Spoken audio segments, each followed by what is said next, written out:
Benjamin Sadek Sese, a native of Zulu Town, Louisville County, was born onto the union of Mr. and Mrs. Thomas F. Sese and spent most of his childhood in Foya District, Boma in particular of Foya Mission. His mother, Maratha Sese, served the missionaries and worked for the Foya Clinic for many years as a nurse, midwife, and trainer as well. His dad, the late Mr. Thomas F. Sese, also served the mission for many years as the Sunday school teacher and the Kisita English interpreter.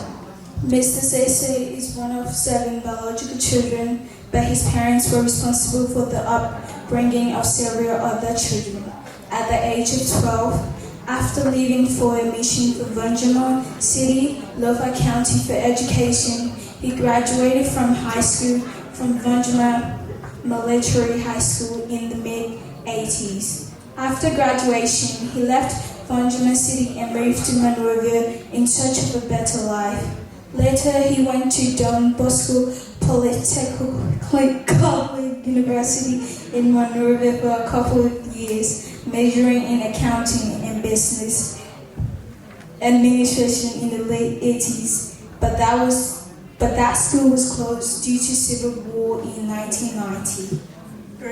During the period of this sensation in Monrovia between 1992 and 1995, Mr. Sese attended Zion Community College in Congo-town, Monrovia, and Mr. Sese attended Zion Community College in Congo-town, Monrovia, and graduated with an associate degree in computer science in 1995. He left Liberia in 1996 when a naval fierce fighting erupted in the city of Monrovia against the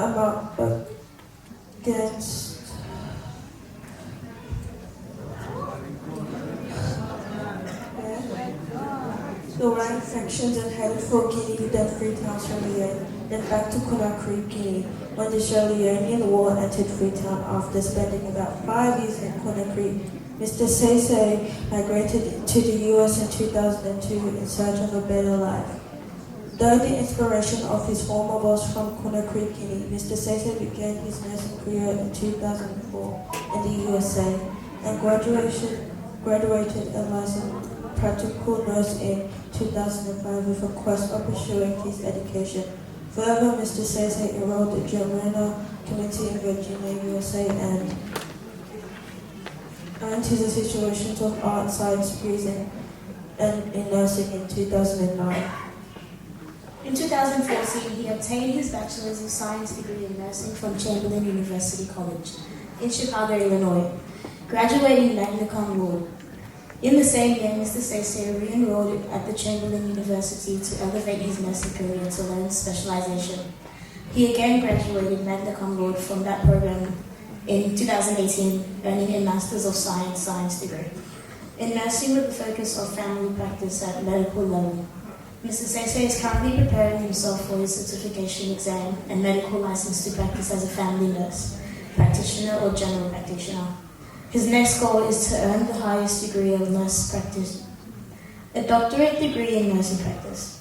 Most of his education is in the US. He has attained this while working 2 or 3 jobs along the school full-time or part-time. Mr. Sese currently works full-time as a nursing supervisor for a Christian-based retirement community and part-time for another retirement community, as well as performing in-house nurse call for visits and nursing agency.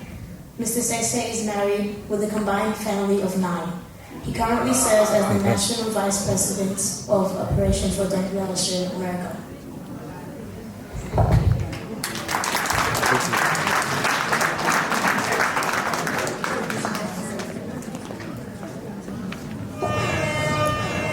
Thank you guys for that beautiful and wonderful and brief introduction. Can we please clap for the girls? Welcome Mr. Benjamin Sese to give us a few minutes.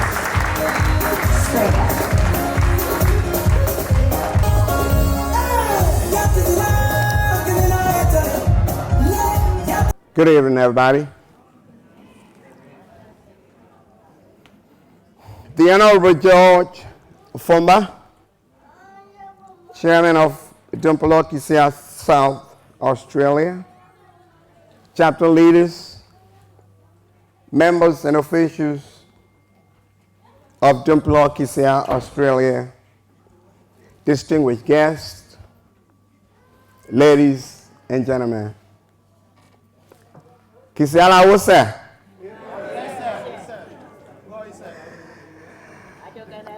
Kesa melkare afla la ginewa fla salunda fla la bela la wasa pede. Ni allez hobby. Bonjour, bonjour, les frères et les sœurs de la Guinée. Merci beaucoup. La coucha.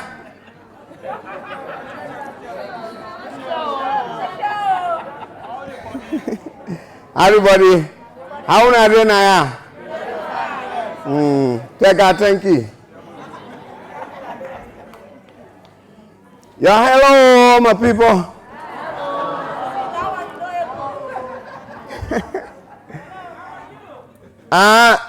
Thank God. We're hanging in there.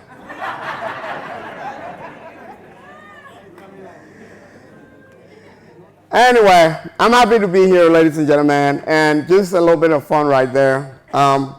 Again, like you heard the ladies introduce me, my name is Duke Benjamin Sase, a native of Sodu, Lofa County.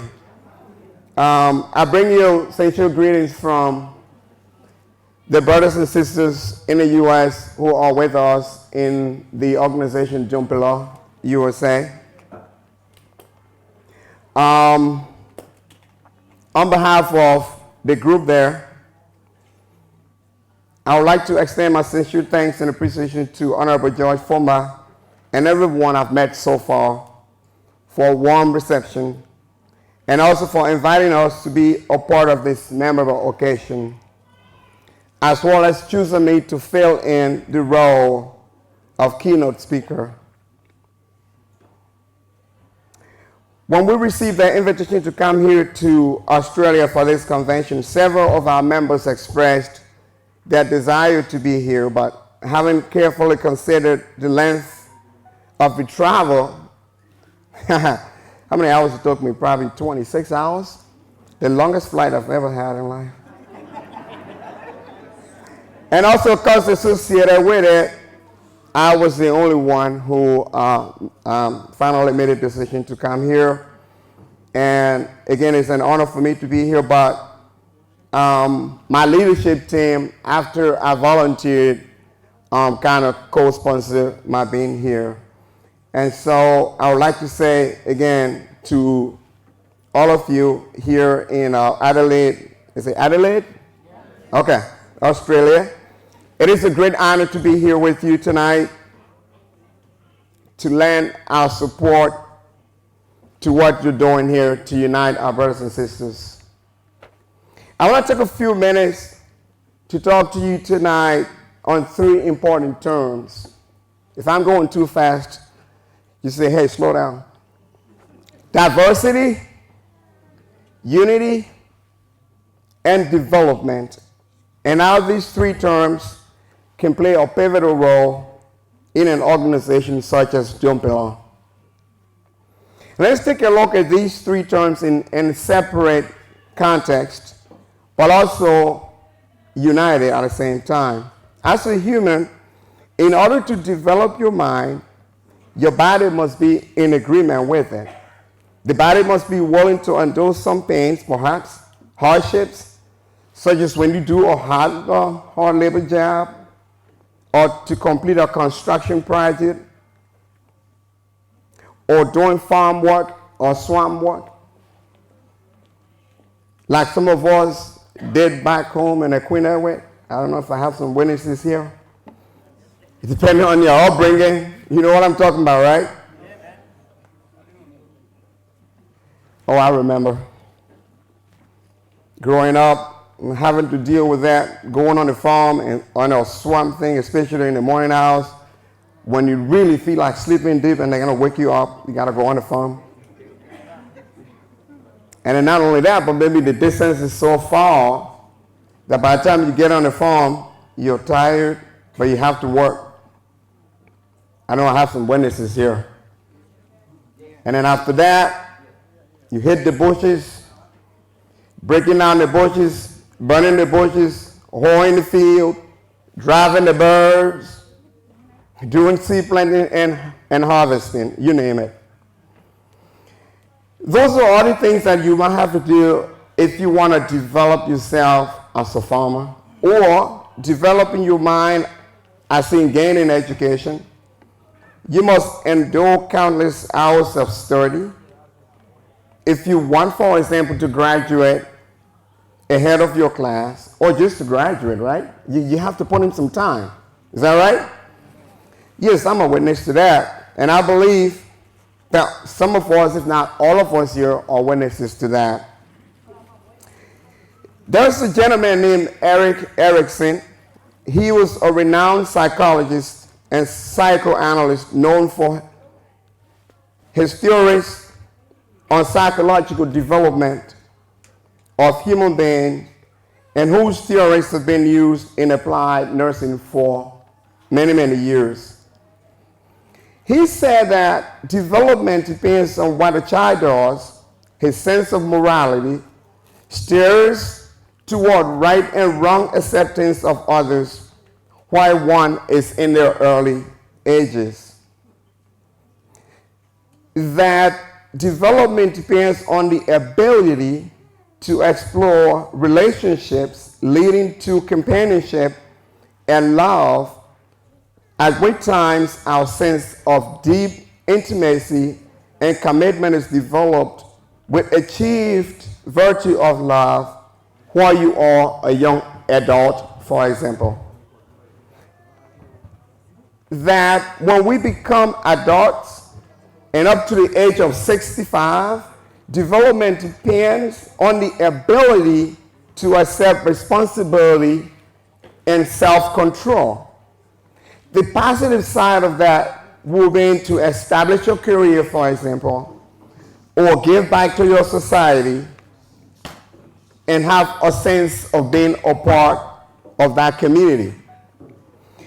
If the positive does not occur, then the negative part of that will be, he wrote, when we fail to achieve the objectives and goals, which will then lead to feeling of being unproductive or stagnant. Now let's look at diversity. Diversity, when I try to define diversity using Google search, this is what I got. Diversity is the state of being diverse. That didn't have much, right? So what is diverse then? Anyway, it didn't help me much. But so I look at diversity from the context of the creation of mankind. According to biblical writings, every one of us was created by the same creator, created in the image of God. But some of us are black, some of us are white, some of us are brown, some of us are tall, some of us are short, male, female, male, speaking different languages, learning different terms, work in different aspects, perform different roles, have different talents, have different tastes in seeking love, view things in different aspects, and the list goes on and on. That is diversity. Now, when we look at unity, unity is just unity. There's not much we can add to that. If you want to be together, you must unite. For united we stand, and divided we fall. Have you heard that saying before? I took a look at this. There was a serious problem in our organization back in the U.S. With one of our local chapters in the national body. During one of our conventions, there was a discussion that not everyone was able to record exactly what transpired during that convention. But this local chapter remembered one item and one particular discussion I wanted that day. And so they held it against the national body. And it had to do with some funding, money issues. And because that money that they were requesting was not given to them at the time, that local chapter decided to sit back and do nothing for almost a year. They never participated in activities that we did. And so it became a dialogue between the national body, that local chapter, and the board of directors. And finally, after our just ended convention, our national chairperson, our leader, Cecilia Coleman, decided to resolve this matter by going to the board. And she made an arrangement, and the matter was resolved behind closed doors. And so the chapter in question is the New York chapter. A few weeks ago, they were holding their inauguration of offices. And so the word came around from our president that she was asking everybody to go and support New York.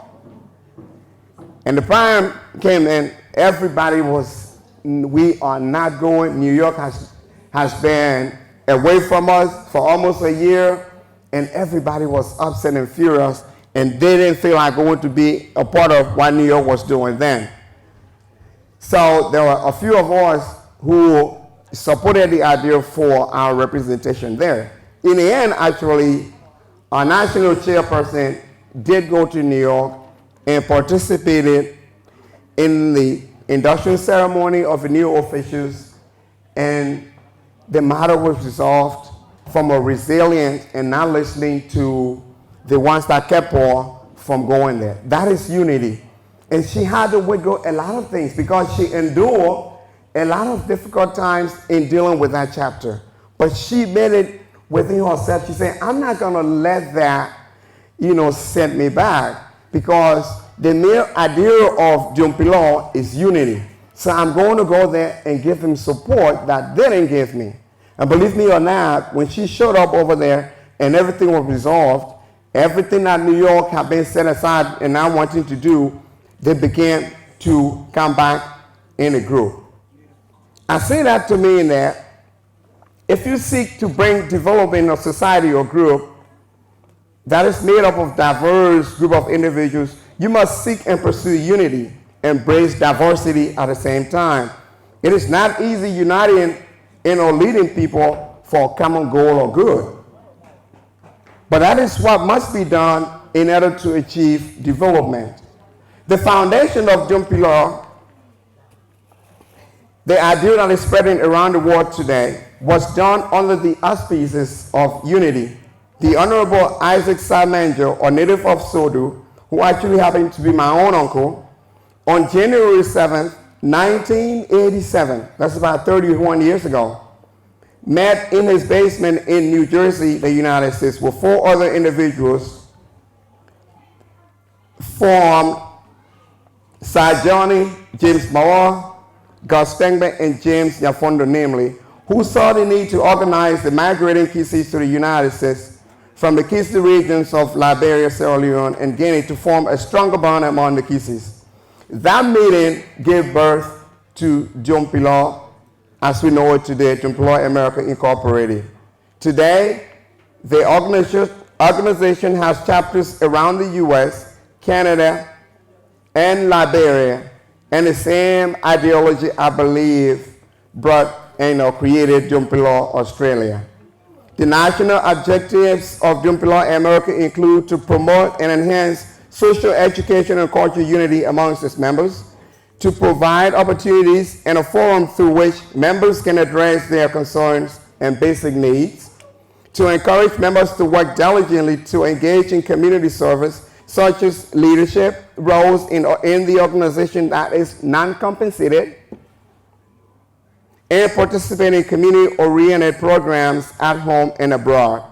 And when I say abroad, I mean Liberia, I mean Guinea, I mean Sierra Leone.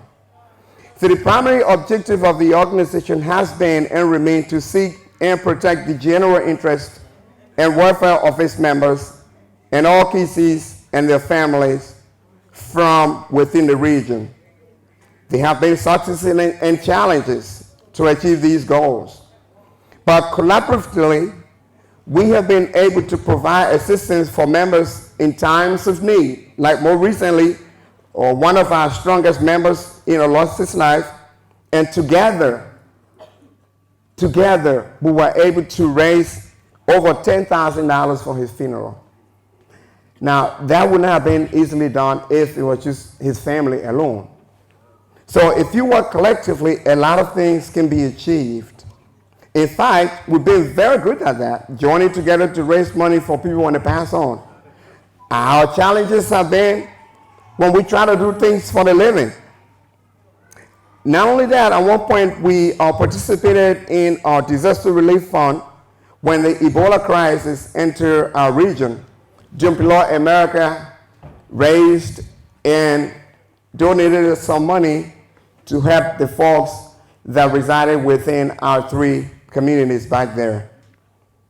Now, like I said earlier, where we have challenges to meet is helping the living. Programs that seek to assist individuals for educational reasons, for example, that have been initiated in the past. For folks back home, usually lapse in support. But we don't just sit there. We still go ahead and pursue these projects. Currently, there are 2 projects that are undergoing. We're contributing funds to Liberia to help some of our folks back home.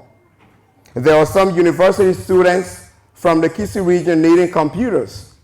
Because the university lacked these resources, they asked if we could help them with perhaps used laptops or something like that.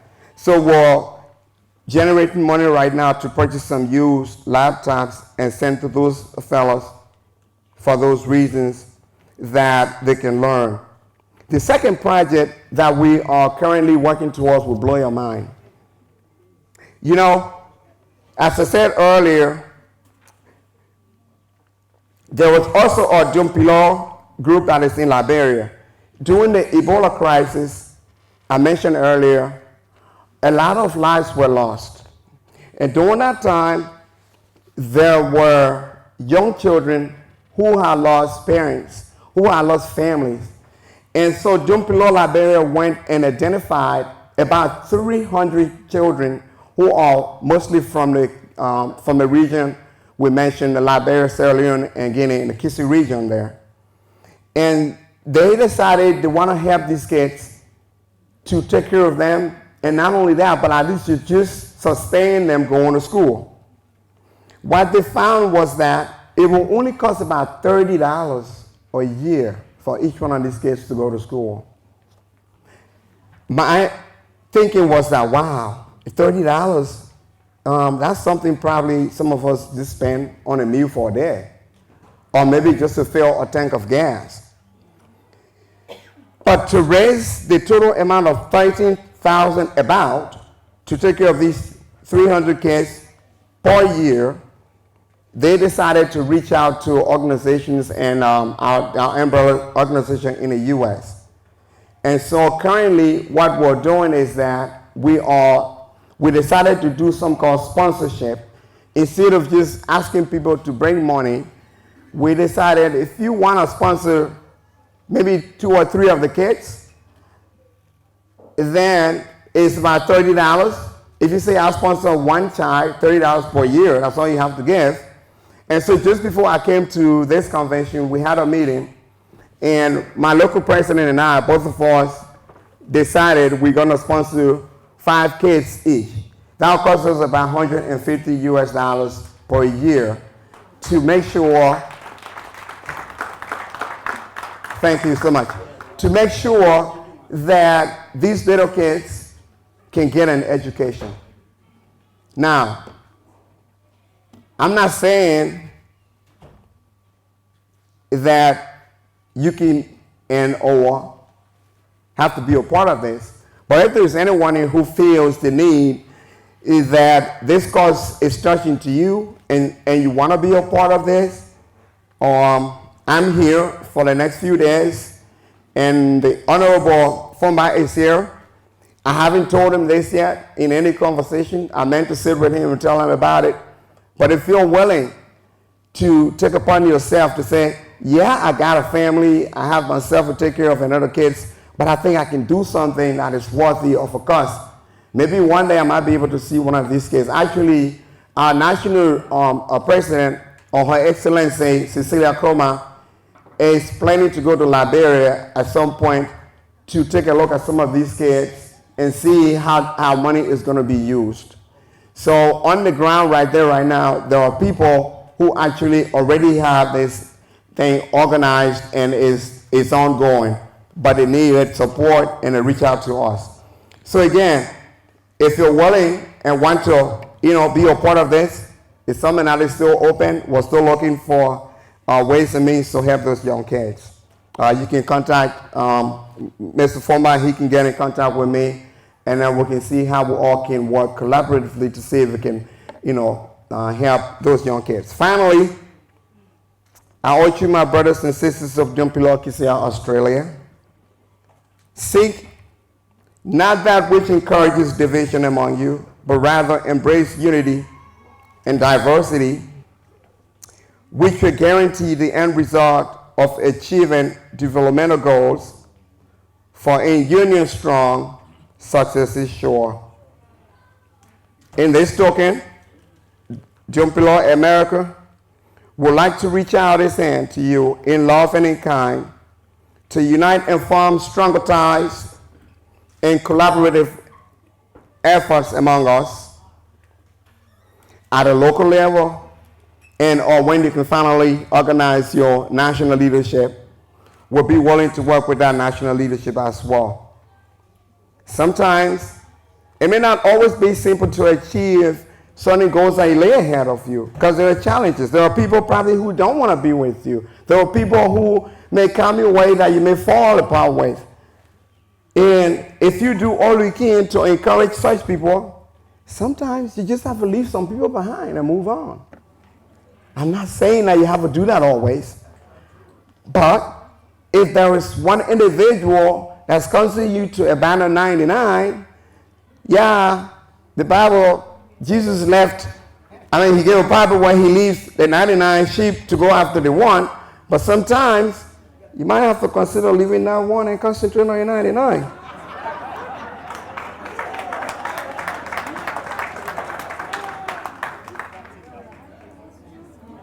So I believe you guys have strong, leadership here, and I just hope what I saw here today, this morning, and even tonight, I am really impressed. And believe me, I wish I can be here with you guys. But I remember my brother-in-law telling me, "Don't stay in Australia. You got to come back." But probably I don't know. I may extend my visit for another month. Just kidding. But anyway, I just love you guys here and love the enthusiasm I'm seeing, from everybody. You have our support, and your dynamic leaders, I believe, will continue to work with you to form a better union with us as well. As you go about in life, leave a trail that others will want to follow. God bless you. God bless Australia. God bless Diompillor, Australia. God bless America. And God bless Diompillor, America. Thank you so much, everybody. I love you all. God bless you.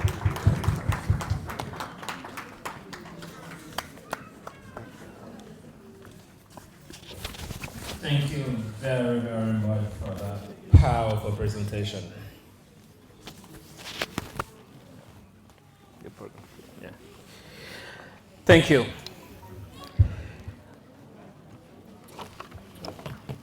We should move forward. Yep. We can't just move on to the next stage like that. So we have to give him another big, big round of applause, please.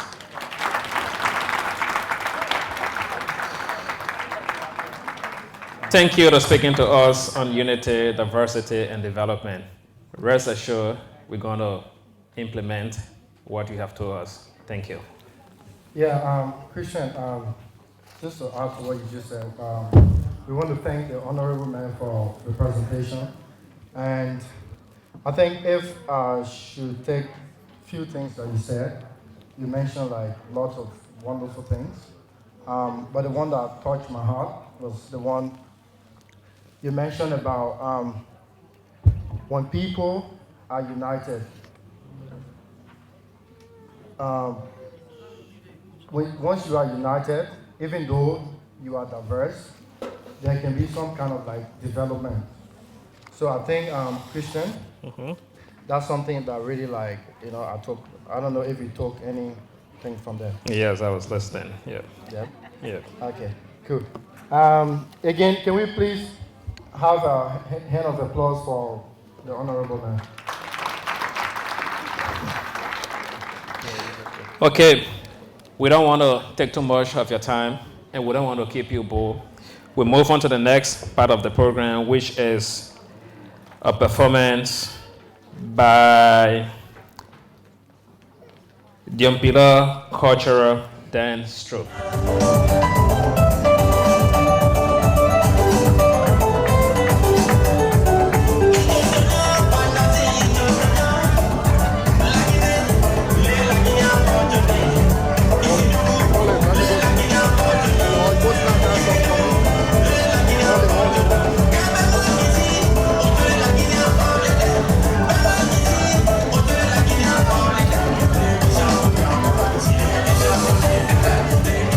Thank you.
That was wonderful. That was wonderful. That was excellent. Christian, yeah. So say something. What do you have to say about